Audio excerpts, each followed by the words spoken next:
Selamat pagi. Untuk minggu ini, Miss akan menjelaskan tentang hygiene dan sanitasi untuk mata pelajaran Food and Beverage kelas 11. Sepertinya pelajaran hygiene dan sanitasi itu sudah kalian dapetin di kelas 10 ya, bersama Mr. Eka ya, kalau nggak salah, Mr. Agus Eka. Nah, Miss harap untuk di mata pelajaran minggu ini nggak terlalu susah ya buat ngertiinnya. Kita cuman mereview lagi.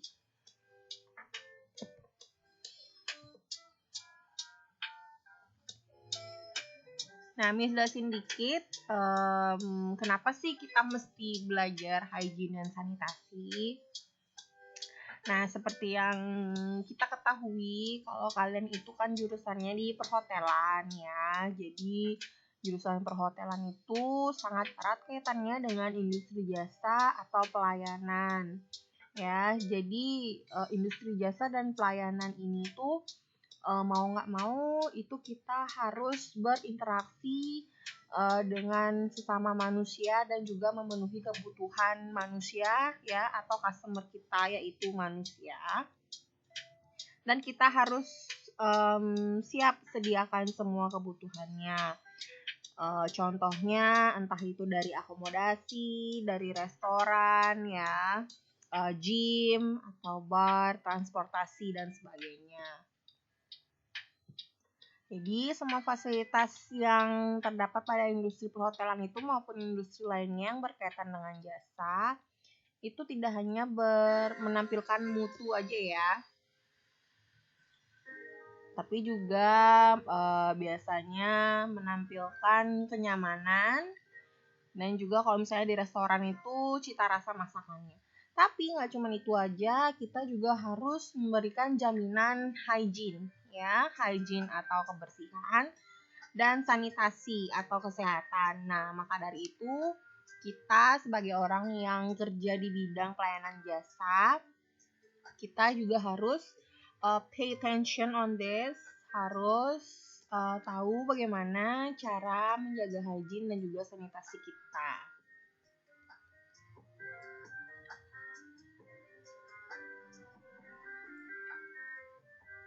Nah, makanya penting banget buat kita sebagai orang yang kerja di jasa itu untuk belajar tentang hygiene dan juga sanitasi. Nah, sekarang kita ulang lagi ya. Oke.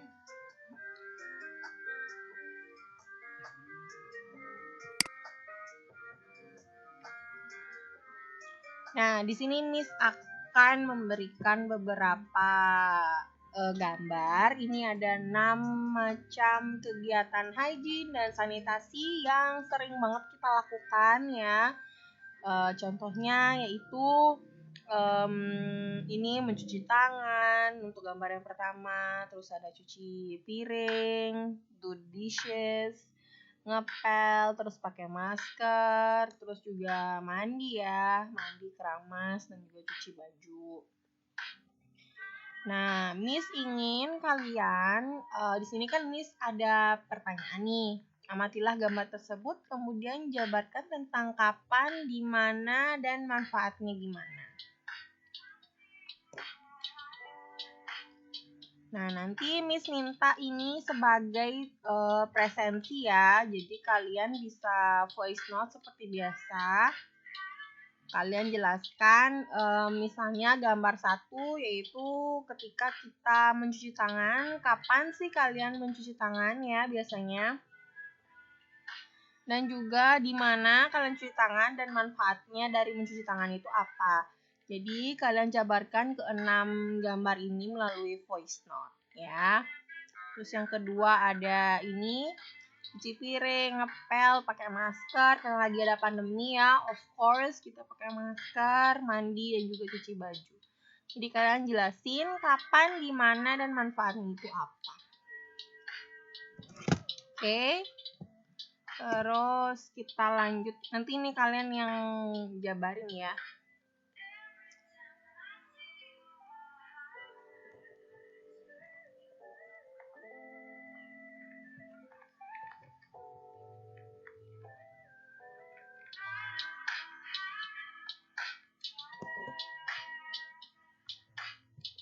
Terus kita lanjut, kita masuk ke materi apa yang dimaksud dengan hygiene dan juga sanitasi.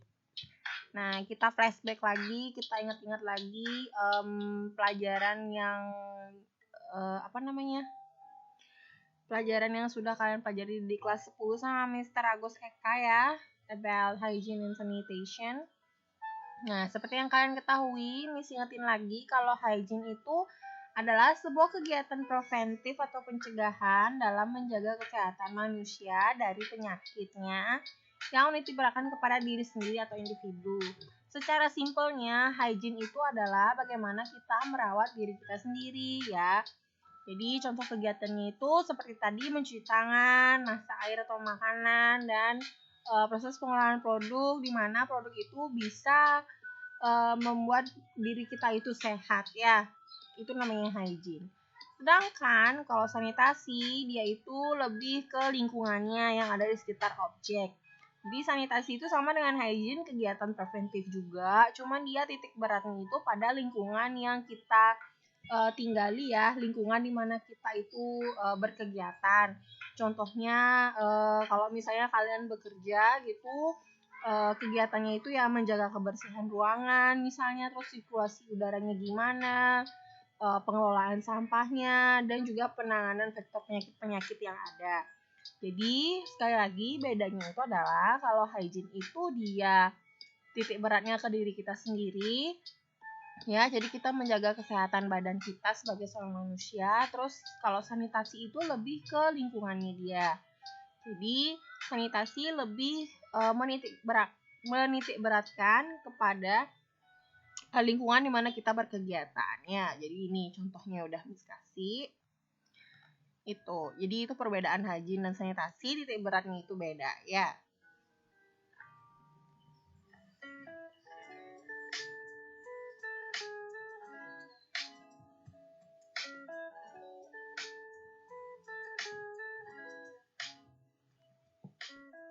Nah, manfaatnya hygiene sama sanitasi itu apa sih, Nis? Nah, seperti yang kalian ketahui, kalau misalnya dari diri kita itu udah bersih, sehat, terus lingkungannya juga apik, bersih. Jadi semuanya itu yang pertama pasti semuanya kita beraktivitas tuh lebih bersih juga ya, karena lingkungan dan diri kita itu udah bersih.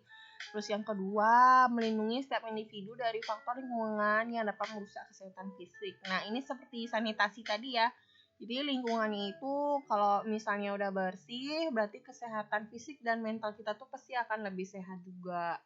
Karena tempat kita berkegiatannya sudah bersih gitu. Terus yang ketiga, dapat melakukan pencegahan terhadap penyakit menular. Karena otomatis tempatnya itu udah bersih, jadi kita bisa mengurangi penyakit menular ya. Jadi semua kuman-kuman itu dapat dikurangi.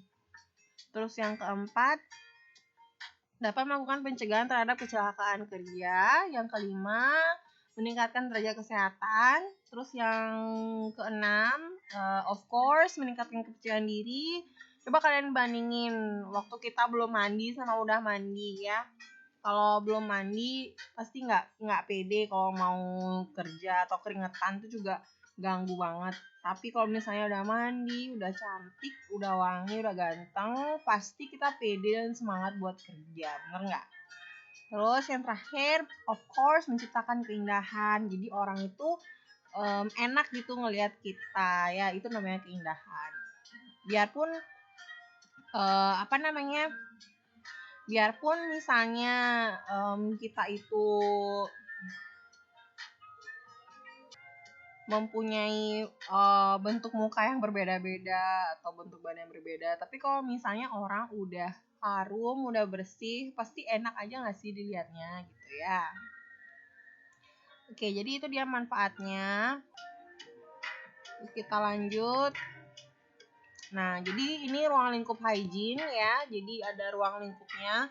Ruang lingkup itu kayak jenis-jenisnya hygiene gitu. Nah, jadi untuk hygiene itu ada 2 ruang lingkup, yaitu personal hygiene sama hygiene makanan dan minuman, seperti yang kalian ketahui. Kalau personal hygiene itu of course kita take care of ourselves, kita membersihkan diri kita sendiri. Contohnya seperti gambar yang di awal Miss kasih itu ada mencuci tangan, mandi, gosok gigi ya minimal 2 kali sehari, jangan sekali sehari ya. Terus ada kegiatan apa lagi? Misalnya potong kuku atau keramas ya, luluran, that kinds of personal hygiene. Kalau zaman sekarang tuh namanya apa ya? Self love ya, self care gitu. Jadi ini termasuk personal hygiene. Terus yang kedua itu ada hygiene makanan dan minuman. Jadi bagaimana makanan minuman yang kita konsumsi itu bisa membuat badan kita itu sehat. Oke. Jadi nggak cuman bersih untuk personalnya, tapi juga apa yang kita konsumsi itu dipastikan bersih juga dan juga sehat ya, karena itu kan untuk diri kita sendiri. Jadinya itu termasuk dalam ruang lingkup hygiene. Oke. Nah, contohnya gimana nih? Contohnya itu menjaga kebersihan bahan makanan ya. Dan juga makanan yang udah diolah tuh misalnya kalau habis masak itu ditutup biar nggak ada lalat kemana-mana gitu ya. Terus yang kedua menjaga kebersihan semua peralatan memasak dan wadah makan. Misalnya kalau udah selesai makan ingat dicuci gitu ya. Dan ditaruh di tempat yang aman. Oke.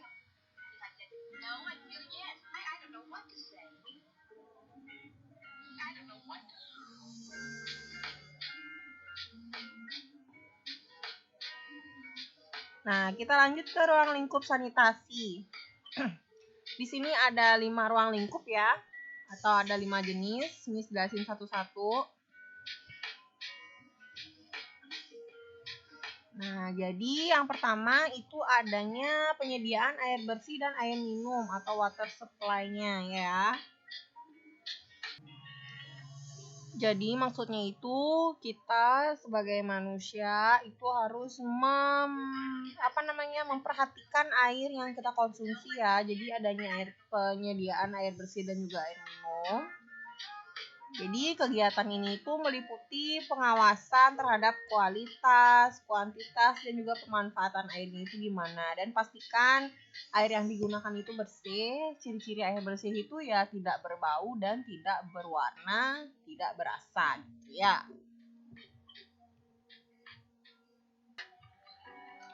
Terus yang kedua ada pengolahan sampah atau refuse disposal. Jadi di sini adalah kegiatan di mana meliputi tentang pembuangan sampah, pengaturan pembuangan sampah ya. Jadi usahakan jauh dari tempat kita tinggal. Bukan tempat kita tinggal sih maksudnya. Misalnya jauh dari tempat kita kumpul sama keluarga. Biasanya kan kalau tempat sampah itu ada di luar gitu maksudnya nih. Atau di dapur juga boleh ya, tapi at least kalau giniin tempat sampah jangan yang deket-deket tempat kita makan lah atau kita berkumpul sama keluarga gitu, jadi kan nggak enak. Terus di sini juga pengolahan sampah itu termasuk bagaimana kita memilih alat-alat yang digunakan untuk buang sampah dan juga cara penggunaannya ya. Terus yang ketiga itu ada pengolahan makanan dan minuman atau food sanitation. Jadi di sini ruang lingkupnya itu bagaimana tentang pengadaan, penyimpanan, pengolahan dan penyajian makanannya itu juga harus bersih ya. Kalau misalnya habis beli buah mungkin bisa dicuci dulu, atau misalnya beli sayur itu dicuci dulu. Itu termasuk juga sanitasi. Terus yang keempat ada pengawasan pengendalian serangga serta binatang pengerat atau insect and rodent control. Jadi di sini ruang lingkupnya itu bagaimana kita bisa mencegah adanya serangga atau binatang pengerat itu masuk ke rumah. Binatang pengerat itu maksudnya tikus ya gitu. Bagaimana biar mereka itu nggak bawa penyakit ke dalam rumah ya. Terus yang kelima yaitu kesehatan dan keselamatan kerja atau K3. Pasti K3 ini sering banget dibahas sama sama guru yang kelas 1 ya, yang ngajar kalian hygiene dan sanitasi. Di sini ini cuma ngulang aja biar kalian ingat-ingat lagi ya cakupan hygiene dan sanitasi itu gimana. Oke, jadi K3 itu kepanjangannya kesehatan keperawatan kerja. Oke, jadi ini bagaimana cara kita sebagai pegawai, staff atau orang yang bekerja dalam dalam mengatur ruangan kerja, pekerjaan atau cara kerja agar bisa selamat dan juga sehat, gitu intinya ya, selamat dan juga sehat.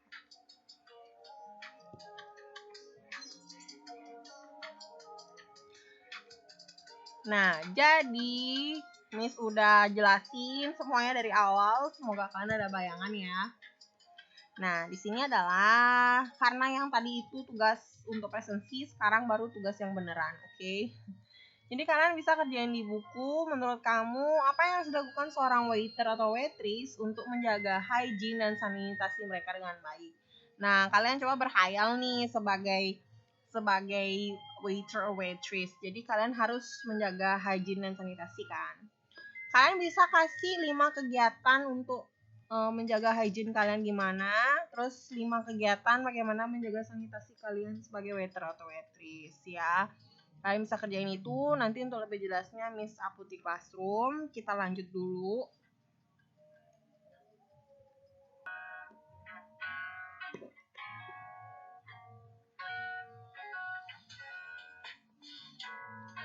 Nah, jadi tadi kan udah tuh Miss suruh kalian untuk mencari hal-hal yang harus kalian lakukan ya, yang harus dilakukan seorang waiter atau waitress untuk jaga hygiene dan sanitasi.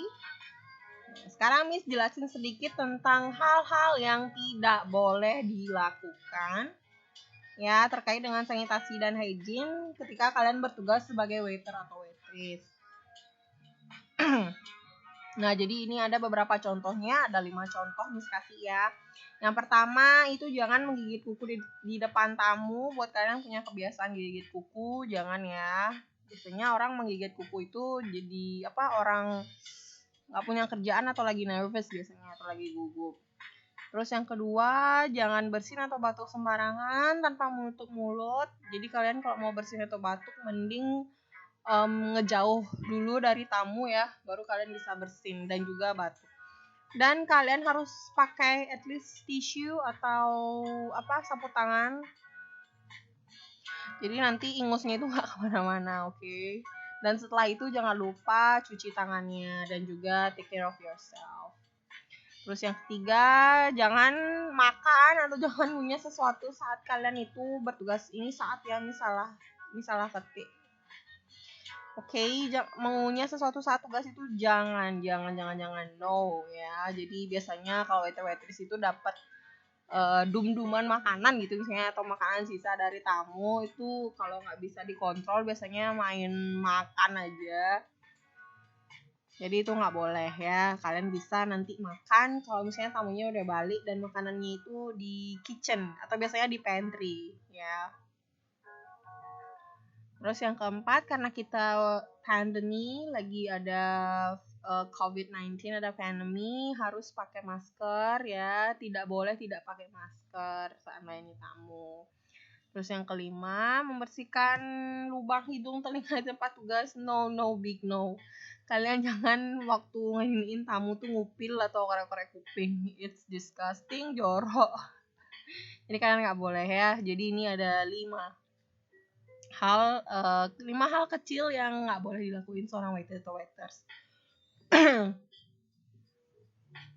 Nah, Miss juga pengen minta pendapat kalian nih. Menurut kalian apa aja sih hal-hal yang nggak boleh dilakukan oleh seorang waiter atau waitress ketika bertugas? Kalian bisa bisa kasih Miss jawaban 5 hal aja. Apa-apa aja sih yang nggak boleh dilakuin ya pada saat kalian bertugas sebagai waiter atau waitress. Jadi tugas kalian ada dua ya. Yang pertama ini ya, how to keep our hygiene and sanitation good. Ini yang pertama. Terus yang kedua ini hal-hal yang nggak boleh dilakukan. Jadi ada at least ada 10 list ya yang harus kalian kerjain. Oke, untuk lebih jelasnya nanti Miss akan upload itu di Classroom biar kalian nggak bingung ya. Tapi nanti kalian stay tune aja di Classroom-nya. Okay, that's all for today. Thank you so much for listening my video. Nanti for any further questions or if you have any questions atau masih confused, masih bingung, silakan ditanyakan di WhatsApp. Kita bisa diskusi di sana atau via chat pribadi boleh kalau misalnya kalian malu untuk nanya, oke? Okay? Okay, that's all. Thank you so much. Have a great day, everyone.